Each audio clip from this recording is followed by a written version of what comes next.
नमस्कार विद्यार्थी मित्रांनो, मी होले शिवनाथ किसनराव, विषय इतिहास, इयत्ता 12वी, प्रकरण क्रमांक 4, वसाहतवाद आणि मराठे, भाग 3।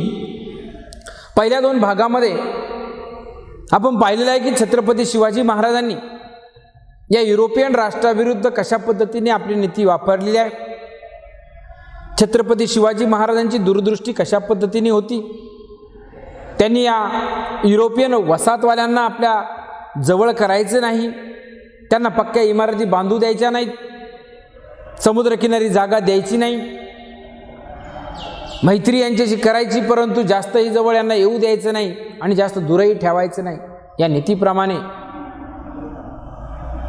जी दूरदृष्टी त्यांच्याकडे पाहायला मिळते ती क्वचितच भारतामध्ये इतर राज्यामध्ये आपल्याला पाहायला मिळेल। ज्या पद्धतीने पोर्तुगीजांनी भारतात आपलं बस्तान सर्वप्रथम बसवलं होतं, या पोर्तुगीजांच्या विरोधात छत्रपती शिवाजी महाराजांनी जे संबंध त्यांच्याशी ठेवले ते लवचिक संबंध ठेवले होते। पहिल्या 2 भागामध्ये आपण पाहिलं की पोर्तुगीजांनी भारतात कशा पद्धतीने वसाहती स्थापन केल्या, सागरी आरमार त्यांचं कशा पद्धतीने प्रबळ होतं, गोव्यातील त्यांचं समूळ उच्चाटन करण्याचा छत्रपती शिवाजी महाराजांनी प्रयत्न केला, परंतु याचा सुगावा त्यांना लागला आणि 10 फेब्रुवारी 1670ला पोर्तुगीज आणि मराठे यांच्यामध्ये तह झाला। तर ते शेवटी पोर्तुगीज भारतामध्ये वरचढ ठरत असतानाच शिवाजी महाराजांच्या नंतरही त्यांना असं वाटलं की अल्पावधीत आपण महाराष्ट्र काबीज करून घेऊ।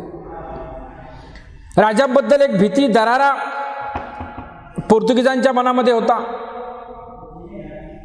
त्यांच्या एका लेखकाने असा वृत्तांत त्या ठिकाणी केलेला आहे, छत्रपती शिवाजी महाराजांनी कुठल्याही चांगल्या कामाला बक्षिसाशिवाय आणि चुकीच्या कामाला शिक्षेशिवाय सोडलेलं नाही।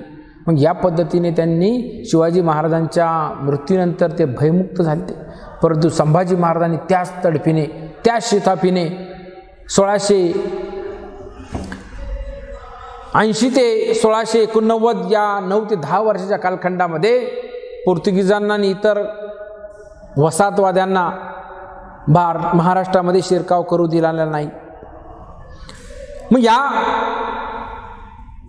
पोर्तुगीजांचा पेशव्याच्या कालखंडामध्ये थोरले बाजीरावांचे बंधू चिमाजी आप्पा यांनी पराभव केलेला आहे। या पोर्तुगीजांचा भारतामध्ये पराभव करणारी एकमेव सत्ता म्हणजेच मराठ्यांची सत्ता, आणि ते कर्तृत्व करून दाखवलं होतं तर ते चिमाजी आप्पाने। मग आजच्या पाठाला मराठे आणि डच यांचा कशा प्रकारे संबंध आलेला आहे याची माहिती आपण पाहणार आहोत की या ठिकाणी ज्या पद्धतीने इतर युरोपियन राष्ट्रांनी महाराष्ट्रात वसाहती स्थापन केल्या होत्या, त्याचप्रमाणे डचांनीही आपल्या वखारी महाराष्ट्रामध्ये स्थापन केल्या आहेत। वेंगुर्ला या ठिकाणी डचांची वखार होती, त्यामुळे त्यांच्याशी स्वराज्याचा संबंध येणं हे साहजिकच होतं। 1649ला त्यांनी ही वेंगुर्ल्यातली वखार चालू केल्यापासून डचांचं व्यापारामध्ये चांगलं बस्तान त्या ठिकाणी बसलेलं होतं। कुडाळवर शिवाजी महाराजांनी स्वारी करताच हे जे कुडाळ ठिकाण आहे, या कुडाळवर शिवाजी महाराजांनी स्वारी केल्यावर त्याचे प्रतिकूल परिणाम या डचांच्या वापरावरती झाले होते। या स्वारीमुळे त्यांचा व्यापारात मोठ्या प्रमाणामध्ये फायदा झाला। जे काही अटका येत होता, जे इतरांचा त्रास होत होता, तर तो त्रास त्या ठिकाणी बंद झाला आणि डचांचा व्यापार भरभराटीस आला। 1665 मध्ये मुघल सरदार यांनी मराठा आरमार नष्ट करण्यासाठी डचांची मदत मागितलेली होती। मुघलांना असं वाटलं की डचांच्या मदतीने आपण जर यांचं जे सागरी आरमार आहे तर ते मराठा सागरी आरमार नष्ट करण्याचा मुघलांचा प्लॅन होता। पण डचांना माहीत होतं जर आपण अशा पद्धतीने जर मुघलांना जर मदत केली तर याचे परिणाम भविष्यात आपल्याला भोगावे लागतील। त्यामुळे त्यांनी ही जी मदत मागितलेली होती तर ती मदत डचांनी त्या ठिकाणी नाकारली. आम्ही तुम्हाला मदत करू शकत नाही, मुघलांना त्यांनी नम्रपणे सांगितलं. छत्रपती शिवाजी महाराजांच्या बद्दल असलेला आदर, दरारा, त्या कालखंडामध्ये स्वराज्यामध्ये जो धाक त्यांनी परकीयांवर निर्माण केलेला होता, त्याचीच परिणती म्हणजे डचांनी त्या ठिकाणी मुघलांना मदत जी मागितलेली होती आपलं आरमार नष्ट करण्यासाठी, तर ती मदत त्यांनी नाकारली. पुढे या डचांना छत्रपती शिवाजी महाराजांनी दाभोळ या ठिकाणी वखार टाकण्यासाठी परवानगी दिली होती की भविष्य कालखंडामध्ये त्यांनी आपली वखार वेंगुर्ल्यानंतर दाभोळ या ठिकाणी चालू करण्यासाठी मदत ही मागितलेली होती. शिवाजी राजांनी त्यांना परवानगी दिली की ते प्रामाणिकपणे आपल्याबरोबर आहेत. मुघलांनी त्यांना मदत मागूनही त्यांनी त्यांना मदत केलेली नाही, म्हणजे डच आपल्याबरोबर प्रामाणिक आहेत, म्हणून त्यांना या दाभोळ या ठिकाणी वखार स्थापन करण्यास परवानगी दिली. पुढे काही अपरिहार्य कारणामुळे ही वखार त्या ठिकाणी स्थापन होऊ शकली नाही. म्हणजेच मराठी आणि डचांचे संबंध जे आहेत तर ते लवचिक होते. मुंबईतून इंग्रजांचं उच्चाटन करण्यासाठी मराठ्यांनी आपणास मदत करावी अशी डचांची त्या कालखंडामध्ये इच्छा होती. हे जे ब्रिटिशांचं मुंबईमध्ये आगमन झालेलं आहे, तर ह्या ठिकाणी जर त्यांनी शिरकाव केला वसाहती स्थापन करण्यामध्ये, तर निश्चितपणे आपल्या वसाहती त्या ठिकाणी स्थापन होऊ शकत नाही, असलेल्या वसाहती जास्त चालू शकत नाही. म्हणून त्यांची अशी इच्छा होती, जशी आम्ही तुम्हाला मदत करतो तशी तुम्ही म्हणजेच मराठ्यांनी या इंग्रजांच्या विरोधात आपणास मदत करावी, अशी डच सरकारची त्या कालखंडामध्ये मदत होती. सुरतच्या दुसऱ्या स्वारीत मराठ्यांनी डचांच्या वखारीला नुकसान पोहोचवले नाही. सुरत या ठिकाणी आपण जी स्वारी केली होती छत्रपती शिवाजी महाराजांनी, दोनदा सुरत हे शहर लुटण्याचं काम केले आहे. मग ही जी दुसरी स्वारी झालेली होती, तर या स्वारीच्या वेळेत मोठ्या प्रमाणात सुरत शहरातील सुवर्णमुद्रा, त्याचबरोबर धनिकांना, व्यापारातला बाजारपेठांना शिवाजी महाराजांनी लुटण्याचं काम केलं होतं. मग हे लुटत असताना त्यांनी डचांची जी वखार त्या ठिकाणी होती तिला कुठल्याही प्रकारे नुकसान पोहोचवलं नाही. कर्नाटक स्वारीत डच वखारीचं संरक्षण आणि परवान्यांसाठी डचांनी छत्रपती शिवाजी महाराजांना मोठा नजराणा दिला होता. महाराष्ट्राबाहेर कर्नाटक या ठिकाणी सुद्धा यांना वसाहती स्थापन करायच्या होत्या. वसाहती स्थापन करण्याच्या मोबदल्यामध्ये छत्रपती शिवाजी महाराजांना या डच सरकारने मोठा नजराणा त्या कालखंडामध्ये दिलेला होता. पोर्टोनोहो किंवा परंगीपेट्टाई, तेगनापट्टम उर्फ देवनागपट्टनियम येथील डचांच्या वखारी छत्रपती शिवाजी महाराजांनी सुरक्षित राहू दिल्या. म्हणजे जसं इतर युरोपियन राष्ट्रांबाबत शिवाजी महाराजांचं धोरण होतं, परक्यांच्या वखारी जास्तीत जास्त काळ या ठिकाणी महाराष्ट्रामध्ये त्यांनी टिकू दिल्या नाही. त्यांना मोक्याची जागा दिली जात नसं. स्वराज्याच्या संरक्षणार्थ ज्या ठिकाणी धोका निर्माण होईल अशा ठिकाणी सुद्धा जागा शिवाजी महाराज त्या कालखंडामध्ये देत नव्हते. परंतु या डचांच्या बाबतीत त्यांचं धोरण एकमेकांना लवचिक होतं, एकमेकांना पोषक होतं. त्यामुळेच त्यांनी त्यांच्या पोर्टोनोहो, परंगी पेट्टाई आणि तेगनापट्टम या ठिकाणी त्यांच्या वसाहती ज्या होत्या महाराष्ट्रातील, तर या सर्व वसाहती सुरक्षित राहू दिल्या होत्या. यानंतर आपण पुढचं जी युरोपियन राष्ट्र आहे तर ते म्हणजेच फ्रेंच मराठे. पोर्तुगीजांच्या पाठोपाठ महाराष्ट्रात डचांनी आपल्या वसाहती स्थापन केल्या आणि या डचांच्या पाठोपाठ फ्रेंच यांनी आपल्या वसाहती महाराष्ट्रामध्ये स्थापन करण्यास सुरुवात केली होती. 1668च्या डिसेंबर महिन्यात राजापूर येथे शिवाजी महाराजांच्या परवानगीने फ्रेंचांनी वखार चालू केली होती. 1668 राजापूर या ठिकाणी छत्रपती शिवाजी महाराजांच्या परवानगीने या डचांनी आपली पहिली वखार सुरू केली होती. फ्रेंचांना स्वराज्याला दारुगोळा पुरवला. फ्रेंचांशी असलेले मित्रत्वाचे संबंध लक्षात घेऊन सुरतेच्या दुसऱ्या स्वारीत मराठ्यांनी फ्रेंचांना वखारीस नुकसान पोहोचवले होते. कुठल्याही प्रकारे आपल्याला ते मदत करतात, आपल्याला दारुगोळा पुरवतात. मग जी आपली स्वारी त्या कालखंडामध्ये सुरत या ठिकाणी झाली होती, तर त्या स्वारीत त्यांच्याही वखारीला कुठल्याही प्रकारे नुकसान पोहोचवलं नाही. फ्रेंचांनी मराठ्यांना या बदल्यात मोठा नजराणा त्या ठिकाणी दिलेला होता.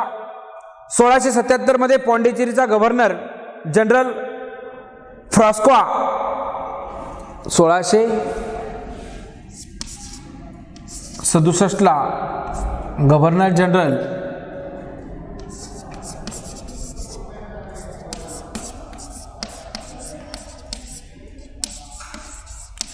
फ्रास्कोआ, नाव काय पहा, फ्रास्कोआ मार्टिन या गव्हर्नर जनरल फ्रास्कोआ मार्टिन या गव्हर्नर जनरलच्या कालखंडामध्ये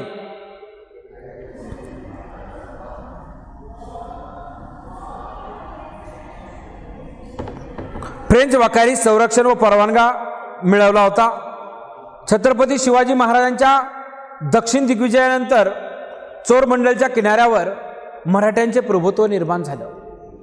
नंतरच्या काळात फ्रान्स आणि इंग्लंड यांच्यामधील सत्ता संघर्षाचे पडसादही भारतामध्ये त्या कालखंडामध्ये उमटण्यास सुरुवात झाली होती. भारतातील वेगवेगळ्या राज्यावर प्रभुत्व प्रस्थापित करण्यासाठी इंग्रज आणि फ्रेंच यांच्यामध्ये त्या कालखंडामध्ये चुरस निर्माण झाली. ज्या पद्धतीने वेगवेगळ्या युरोपियन राष्ट्रांनी या ठिकाणी वसाहती स्थापन करण्याचा प्रयत्न केला होता, त्याच पद्धतीने या इंग्रज आणि फ्रेंचामध्ये वसाहती स्थापन करण्यामध्ये स्पर्धा त्या ठिकाणी निर्माण झाली, चुरस निर्माण झाली. दोघेही स्थानिक राजांच्या कारभारात हस्तक्षेप करू लागले की जे काही मराठ्याचं सरकार आहे त्या मराठ्यांच्या स्थानिक सरकारामध्ये हस्तक्षेपाला सुरुवात झाली. आधुनिक युरोपीय युद्धतंत्र शिकवण्याच्या आमिषाने फ्रेंचांनी निजामाच्या दरबारात प्रवेश केला. जे वेगवेगळं तंत्रज्ञान आहे, तंत्रज्ञान तुम्हाला शिकू अशा आमिषाने मुघलांच्या दरबारामध्ये या फ्रेंचांनी प्रवेश करण्याचं काम केलं होतं की जेणेकरून त्यांना भविष्य कालखंडामध्ये या मुघलांचा मोठ्या प्रमाणामध्ये उपयोग होईल. फ्रेंचाच्या तालमीत तयार झालेला इब्राहिम खान गारदी, कोण? फ्रेंचांच्या तालमीत तयार झालेला हा इब्राहिम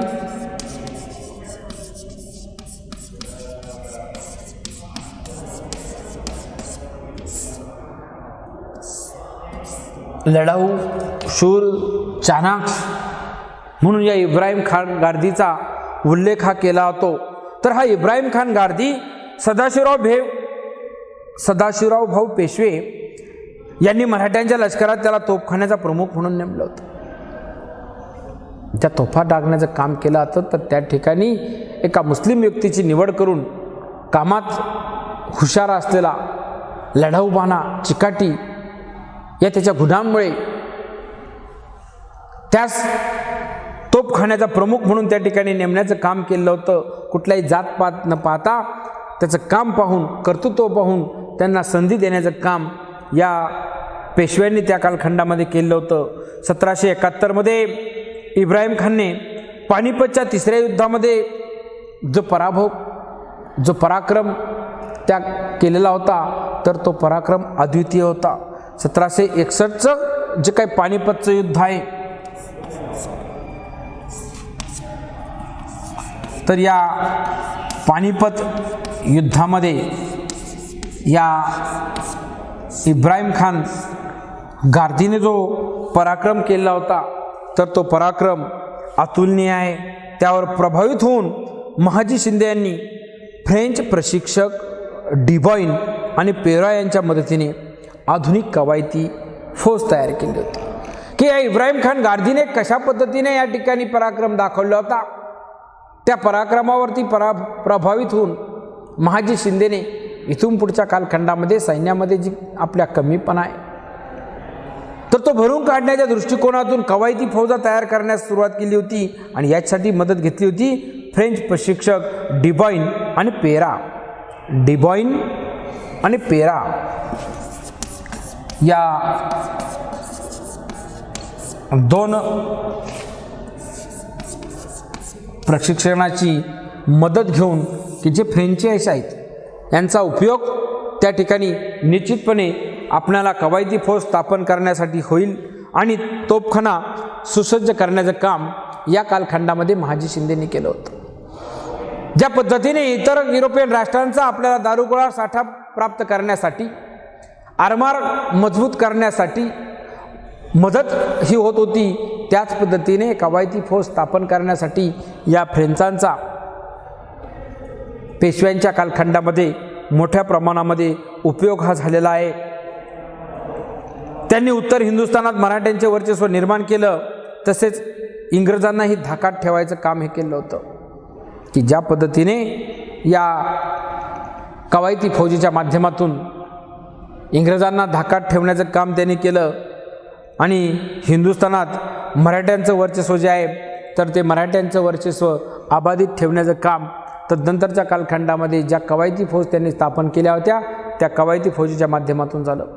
मग अशा पद्धतीने आजच्या पाठामध्ये आपण डचांनी कशा पद्धतीने महाराष्ट्रामध्ये शिरकाव केला होता, 1649ला वेंगुर्ला या ठिकाणी आपली पहिली वखार स्थापन केली, त्या माध्यमातून आपलं बस्तान महाराष्ट्रामध्ये बसवण्यास सुरुवात केली, वसाहतीचा व्यापाराचा उद्योगाचा भरभराट केला. ज्यावेळेस कुडाळवर शिवाजी महाराजांनी स्वारी केली त्याचे प्रतिकूल परिणाम या डचांच्या व्यापारावर झाले. 1665ला ज्यावेळेस मुघलांनी मराठ्यांचा आरमार नष्ट करण्यासाठी मदत मागितली त्यावेळेस या डचांनी ती मदत नाकारली होती. आपले संबंध लवचिक होते. छत्रपती शिवाजी महाराजांचा दरारा होता, त्या दराऱ्यामुळे त्यांनी ही मदत केली नव्हती. पुढे दाभोळला त्यांना वखार स्थापन करण्यास परवानगी दिली, परंतु ती वखार स्थापन होऊ शकली नाही. नंतरच्या कालखंडामध्ये त्यांचे आणि आपले संबंध जे आहेत तर ते लवचिक राहिले, म्हणून छत्रपती शिवाजी महाराजांनी त्यांच्याही वसाहती महाराष्ट्रात आणि महाराष्ट्राच्या परिसरामध्ये सुरक्षित ठेवण्याचं काम केलं होतं. फ्रेंच आणि मराठा पाहत असताना फ्रेंचांची पहिली वखार 1668 महाराष्ट्रामध्ये स्थापन झाली होती. ही वखार ज्यावेळेस महाराष्ट्रामध्ये स्थापन झाली त्यांनी आपल्याला दारुगोळा पुरवण्याचं काम केलं होतं. एक मित्रत्वाचे संबंध निर्माण झाले, म्हणूनच सुरतच्या दुसऱ्या स्वारीत मराठ्यांनी फ्रेंचांच्या वखारीस नुकसान पोहोचवलं नव्हतं. ते आपल्याला दारुगोळा पुरवण्याचं काम करत होते, म्हणून त्या ठिकाणी आपण त्यांना कुठल्याही प्रकारे इजा पोहोचवली दिली नव्हती. त्याच्या बदल्यात मोठा नजराना त्यांनी दिला. 1677 पॉंडिचेरीचा जो गव्हर्नर आहे फ्रॉस्को मार्टिन, तर या फ्रॉस्को मार्टिन याने ज्या पद्धतीने फ्रेंच वखारीस संरक्षण करण्याचा परवानगा मिळवला होता तर त्याचाही उपयोग तदनंतरच्या कालखंडामध्ये त्यांना व्यापारी स्थापन करण्यासाठी उद्योग वाढवण्यासाठी मोठ्या प्रमाणामध्ये झालेला होता. शिवाजी महाराजांच्या दक्षिण दिग्विजयावरती चोरमंडळच्या किनाऱ्यावरती जे प्रभुत्व निर्माण झालं, याहीमध्ये फ्रान्स आणि इंग्लंड यांचे पडसाद त्या कालखंडामध्ये उमटले होते. यांच्यामध्ये एक सत्ता संघर्ष युरोपियन राष्ट्रामध्ये सुरू झालेला होता. स्पर्धा सुरू झाली. युद्धतंत्र शिकण्याच्या आमिषाने फ्रेंचांनी निजामाच्या दरबारात प्रवेश केला आणि फ्रेंचांच्या तालमीत तयार झालेला हा जो इब्राहिम खान गार्दी आहे तर या इब्राहिम खान गार्दीला तोफखान्याचा प्रमुख म्हणून त्या ठिकाणी नेमलं होतं. त्यांनी जो पराक्रम 1761च्या पानिपतच्या युद्धामध्ये दाखवला होता तर त्या पानिपतच्या युद्धामध्ये दाखवलेल्या पराक्रमामुळे महाजी शिंदेने जो फ्रेंच अधिकारी डिबॉइन आणि पेरा यांच्या मदतीने या ठिकाणी कवायती फौज स्थापन केल्या आणि ज्या कवायती फौजेच्या माध्यमातून खऱ्या अर्थाने उत्तर हिंदुस्थानात मराठ्यांचं वर्चस्व निर्माण झालं, तसेच त्यांनी इंग्रजांनाही धाकात ठेवण्याचं काम हे केलं होतं. पुढील पासास आपण इंग्रज आणि मराठे यांचे संबंध कशा पद्धतीने निर्माण झाले आहेत तर ते पाहू. धन्यवाद.